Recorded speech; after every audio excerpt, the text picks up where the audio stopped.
సుయోధన్ గారు, అంటే దేశ చరిత్రలో మొట్టమొదటిసారిగా sitting high court judge phone tapping జరిగింది అనేటటువంటి అంశాన్ని స్వయంగా చేసినటువంటి అధికారి ధృవీకరించారు. ఎలాంటి పరిణామాలు, అంటే లీగల్గా ఎలాంటి స్టెప్స్ ఉండేటటువంటి అవకాశం ఉంది? Provision of law. కరెక్ట్. ఇప్పుడు మనం పాటించేది procedure established by law and article 21 of constitution ప్రకారము right to privacy is part of the article 21 which is right to life. It's an integral part of article 21 right to life అనమాట. అంటే ఒక రాష్ట్ర ప్రభుత్వం కానీ కేంద్ర ప్రభుత్వం కానీ ఈ విషయంలో రాష్ట్ర ప్రభుత్వం అంటే బీఆర్ఎస్ ప్రభుత్వం వాళ్ళు పవర్లో ఉన్నప్పుడు ఏదైతే పని చేశారో ఆ పని ప్రకారంగా సిటిజన్స్నే కాకుండా ఒక హైకోర్టు జడ్జిని కూడా వాళ్ళు ఫోన్ ట్యాప్ చేశారు, ఆ హైకోర్టు జడ్జే వచ్చి చెప్పారు అంటే మనం దాని తీవ్రతని మనం గ్రహించాలి ఇక్కడ. అంటే ఈ పుకార్లు there is no fire, there is no smoke without fire అంట. అంటే మనకి నిప్పులేనిదే స్మోక్ రాదు. ఇది డెఫినెట్గా చాలా తీవ్రమైన పరిస్థితి.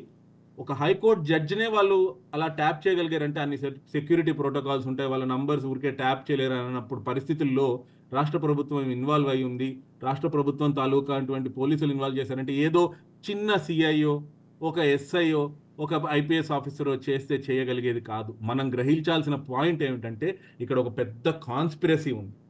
రైట్, ఒక హోమ్ మినిస్ట్రీ లెవెల్లో కానీ ఒక ఐటీ మినిస్ట్రీ లెవెల్లో కానీ ఒక చీఫ్ మినిస్టర్ లెవెల్లో కానీ ఆ ఉండే పవర్స్ని కానీ ఆ ఉండేటువంటి మెషినరీని కానీ వాళ్ళు దాన్ని ఉపయోగిస్తే తప్ప ఒక హైకోర్టు జడ్జి ఫోన్ ట్యాప్ చేయడము నామమాత్రం కాదు. మనం ఎప్పుడు వింటూ ఉంటాము, చూస్తూ ఉంటాం మూవీసుల్లోనూ సినిమాల్లోనూ వాటిల్లోనూ, అరే బయట ప్రభుత్వాలు ఒక ప్రభుత్వం ఇంకో ప్రభుత్వం వాడిని స్పైలు వాళ్ళు ఇలాగా స్కామ్ చేయడానికి ట్రై చేస్తున్నారు, వాళ్ళని హ్యాక్ చేయడానికి ట్రై చేస్తున్నారని. కానీ ఇక్కడ అన్నిటికంటే దురదృష్టకరమైనటువంటి వార్త ఏమిటంటే ఒక ప్రభుత్వంలో ఇంకో భాగమైనటువంటి జ్యుడిషియరీలో సిట్టింగ్ హైకోర్టు న్యాయవాది ఫోన్ని ట్యాప్ చేయడం అనేది ఇది చాలా తీవ్రమైన పరిణామాలు ఉంటాయి. ఎవరైతే దీన్ని ఇనిషియేట్ చేయించారో వాళ్ళెవరో ఎస్ఐసిఐ దగ్గర ఆగిపోకుండా, వాళ్ళ పైన ఎవరున్నారో ఐపీఎస్ ఆఫీసర్ దగ్గర ఆగిపోకుండా ఆర్డర్స్ ఎక్కడి నుంచి వచ్చాయి?